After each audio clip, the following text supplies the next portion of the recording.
My name is Eli. I'm 34 years old. I guess you could say I've always been the reliable one among us. Not the favorite, not the troublemaker, not the chosen star, just the sibling who arrived when expected, kept up with the bills, and never forgot a birthday. I work in finance, I live on my own, and I'm not the type to create drama about anything.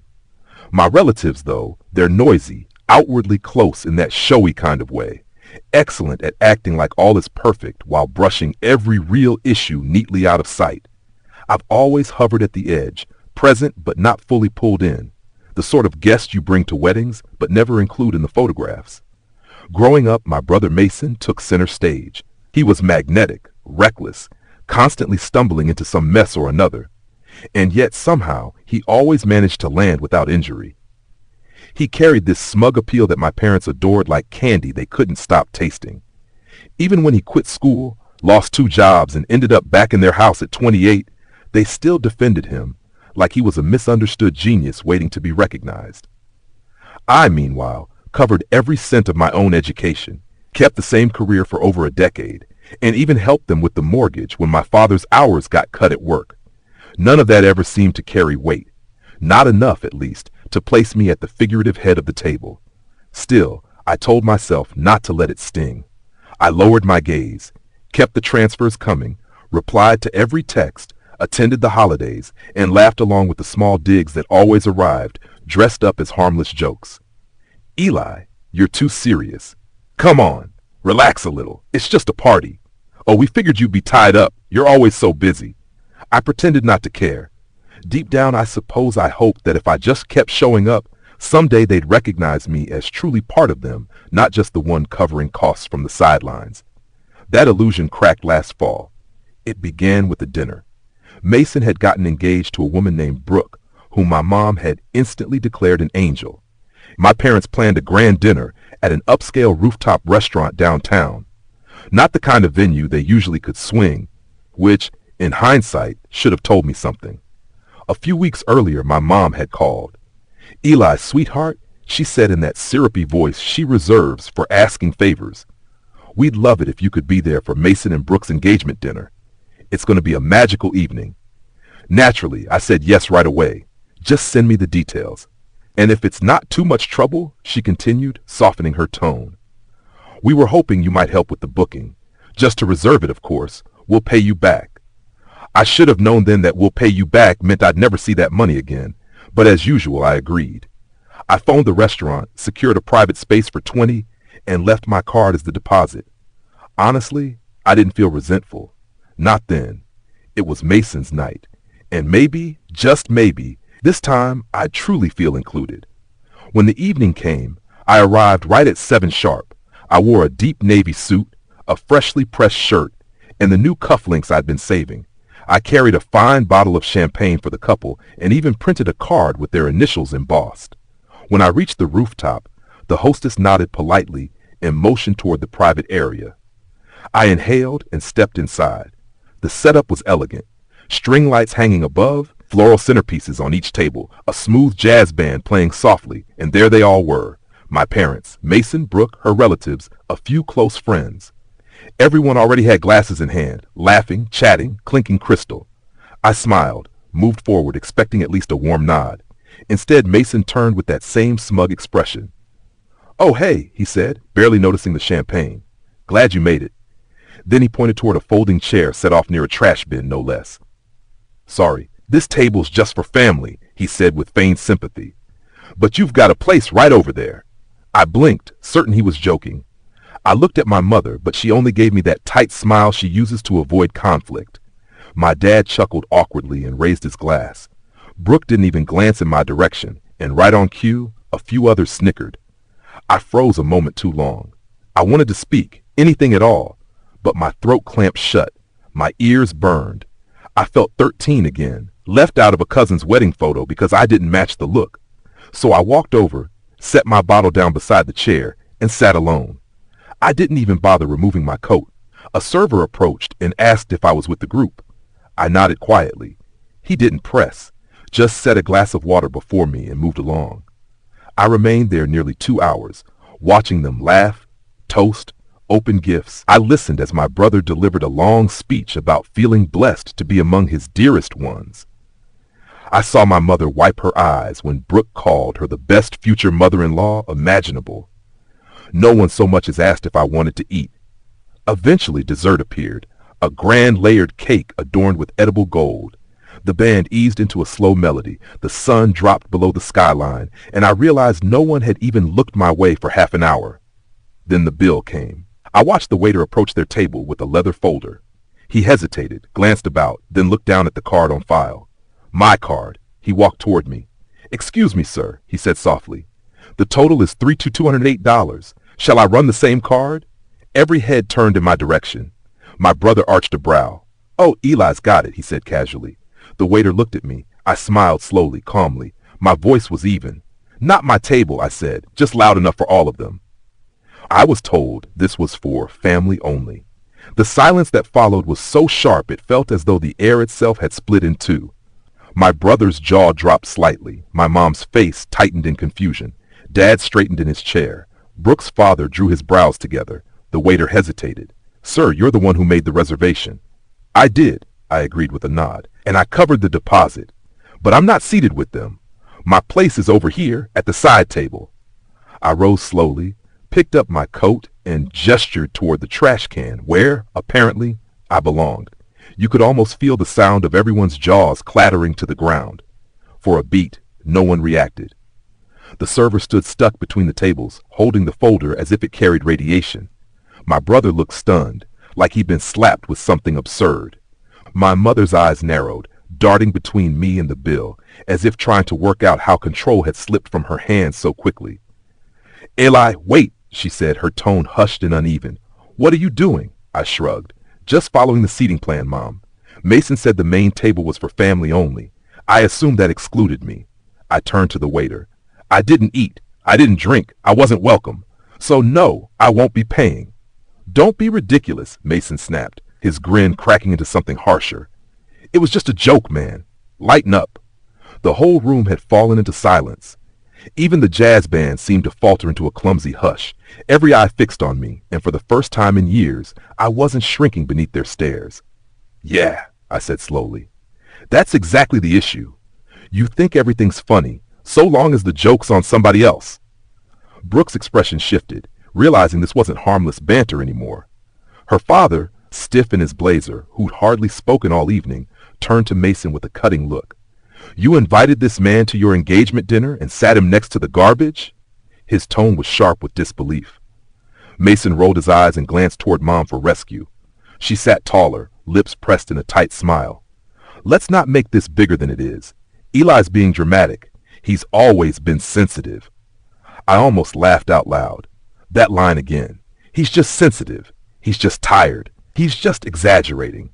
Any excuse to dodge admitting that something unkind had taken place and that they'd allowed it.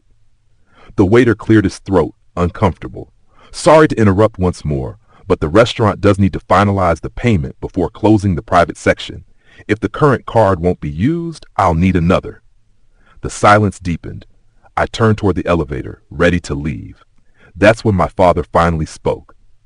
"Eli, come on! You already covered half. You might as well finish it." I froze in place. That single sentence felt like it cracked something in me. I turned back. "You're right, Dad. I did pay the deposit. I even called 3 different venues until I found one with the rooftop view Mason wanted. I set the date to fit around his football games. I ordered special floral arrangements because Mom said plastic ones would look tacky in the photos. I paid a $500 non-refundable deposit without blinking. I showed up alone in a suit on time to support my brother. And what did I get for it? A folding chair by the trash and a reminder that the table was family only. My voice was quieter now, but not enough to be missed. I turned to Mason. "So now, you and your real family can handle the rest." Mason's cheeks flushed crimson, color climbing his neck. He got up, trying to puff himself up, but the attempt just looked foolish. "You're making a scene." "No," I answered. "I'm setting a boundary." And I turned away. I didn't even wait for the elevator. I took the stairs instead, each step pounding with adrenaline and the shocking realization that I had actually walked out. Outside, the night air struck me sharp and cold, like a slap across the face. I loosened my tie and kept moving. I didn't know exactly where I was heading, only that I wasn't going back.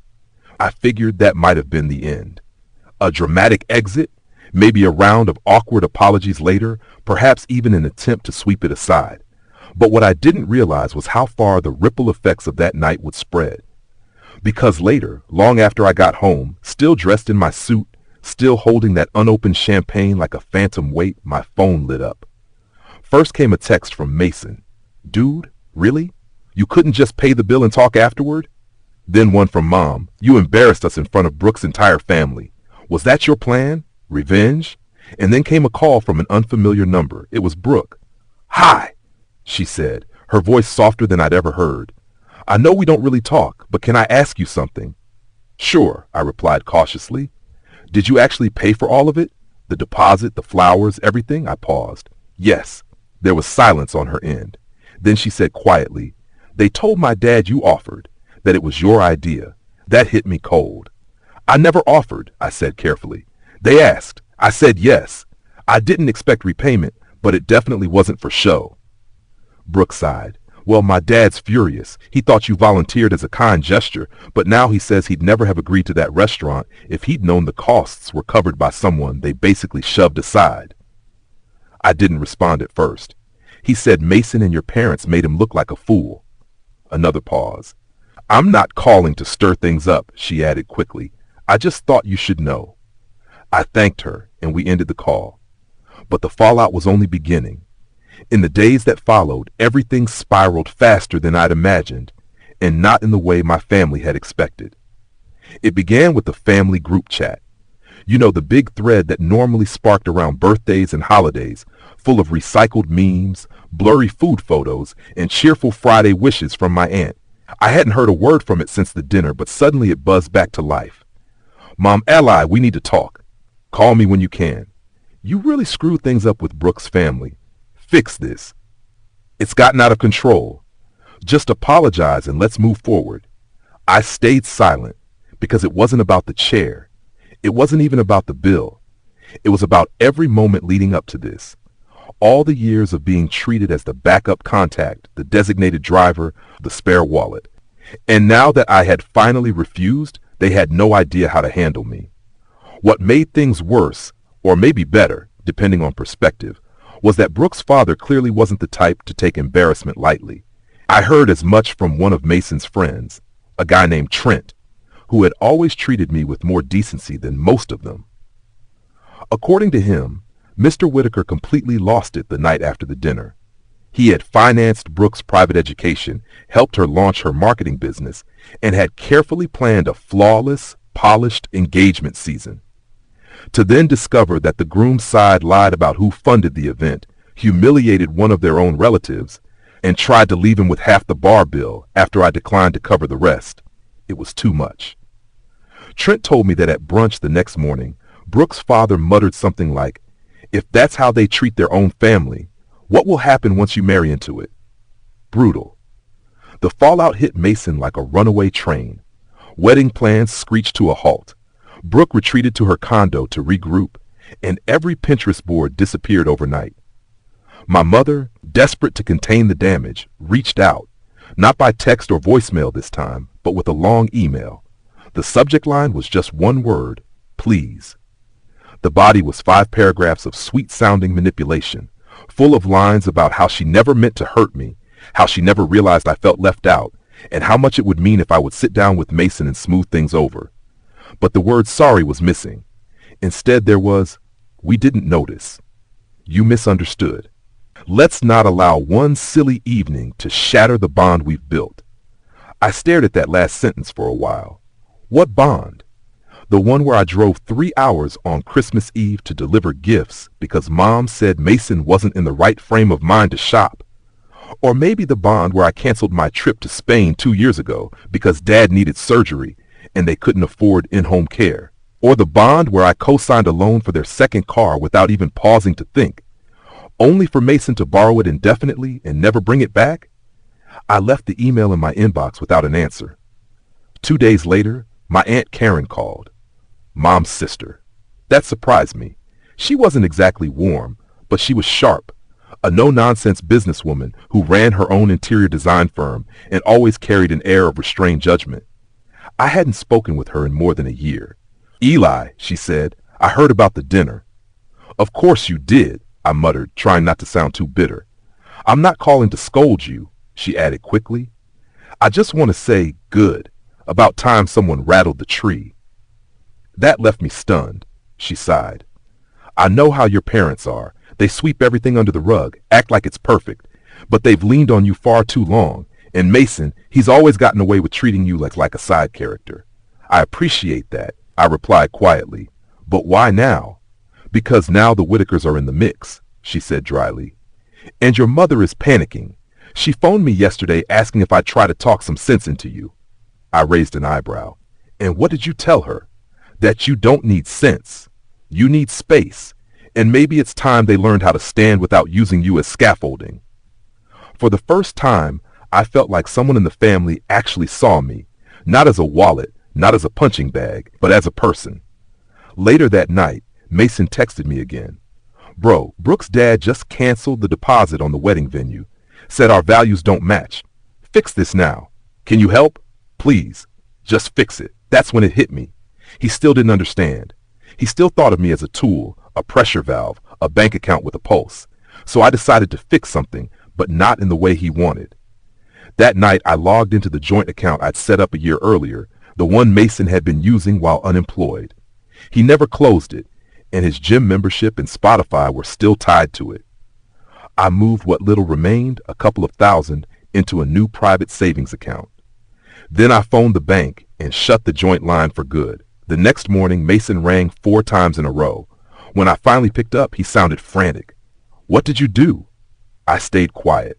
"Bro, I had a date with Brooke tonight. I was taking her to that place she loves, and now my card's bouncing. It says the account doesn't exist."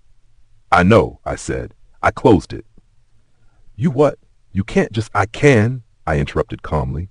"And I did. You told me I wasn't family, remember?" "Well, if I'm not family, then you don't get to spend my money." He faltered, then tried a different angle. "Come on, man, don't do this. You're jealous. Admit it. You've always hated that I got the attention. Now you're throwing a tantrum because Brooke's dad sided with me." I actually laughed, out loud. "Oh, Mason, you really believe he's on your side?" Silence. Then I added, "Don't worry. You'll figure something out. You always do.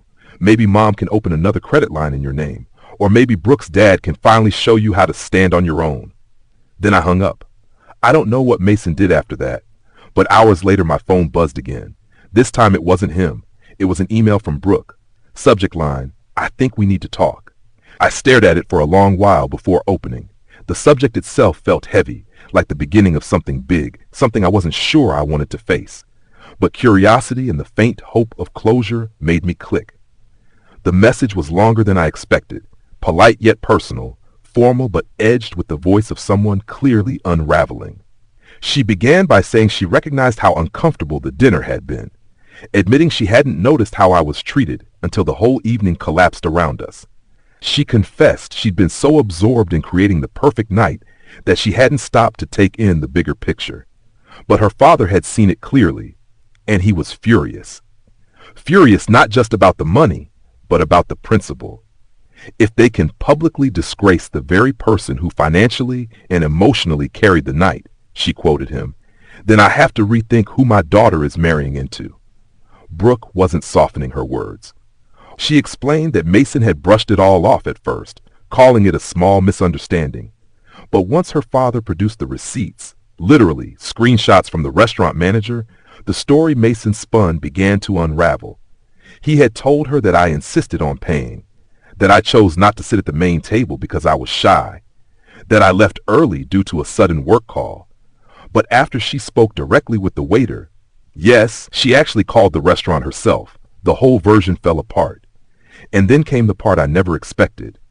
I ended the engagement last night. I sat blinking at the screen.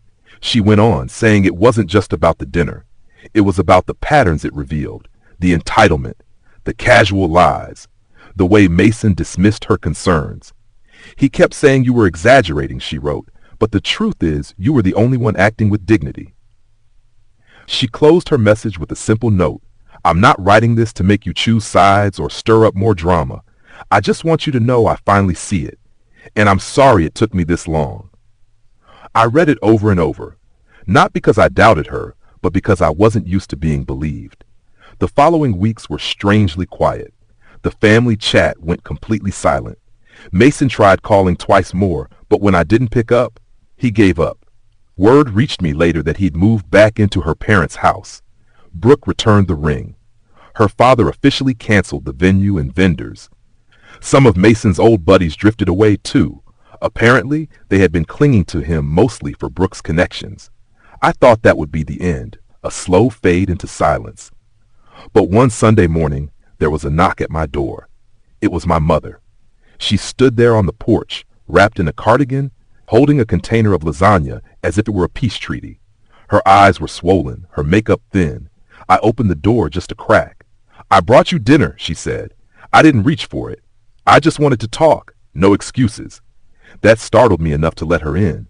She sat at my kitchen table the way she had when I was little, same restless fingers, same strained smile. But this time, no brushing things off. "No, you're tired. No, he didn't mean it." She cleared her throat. "I owe you an apology." I folded my arms. "Just one?" Her face tensed, but she gave a small nod. "Fair. Probably more than one." She drew a breath. "I didn't see it. Not because it wasn't there, but because I chose not to see it. Mason has always been loud. He takes up space. And you never asked.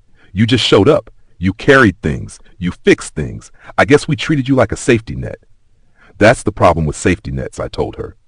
"People only notice them when they're falling, never while they're climbing." Her lip quivered. She looked down at her hands. "Your father and I were wrong. We let Mason slide too many times. We let him make you feel less." I didn't answer right away. She added, "I know I can't undo it. I know lasagna and a single apology don't erase years, but I need you to know, I see it now, and I am sorry." For the first time in my life, she wasn't dodging or deflecting. She wasn't defending Mason. She wasn't telling me to calm down or get over it. She was simply sitting there, owning it. I gave a small nod. "Thank you." We didn't say much else after that. She left the food behind and I walked her to the door. She didn't plead with me to forgive Mason, didn't ask me to call him. She just said softly, "Take care of yourself," and drove away. Things didn't magically heal after that, but they didn't collapse further either. My parents started sending individual messages, short, careful, respectful. My mom invited me to Thanksgiving. "Only if you feel up to it." I still haven't decided. From what I hear, Mason is back working part-time at some startup he hates. Living rent-free, probably avoiding mirrors. He hasn't reached out again, and I'm fine with that. As for me, I began reclaiming my time. I finally took the trip to Spain I'd postponed. I treated myself to new noise-canceling headphones. I started reading books about boundaries, family patterns, and quiet resilience. I even began therapy, not because I was broken, but because I realized healing doesn't come from waiting on someone else's apology. It starts when you can look at your own reflection and say, "You deserve better," and you gave it to yourself. So no, I didn't pick up the check that night. Instead, I collected on years of silent debt. And for the first time in my life, I wasn't sitting by the trash can. I had my own table. And this time, that table was mine.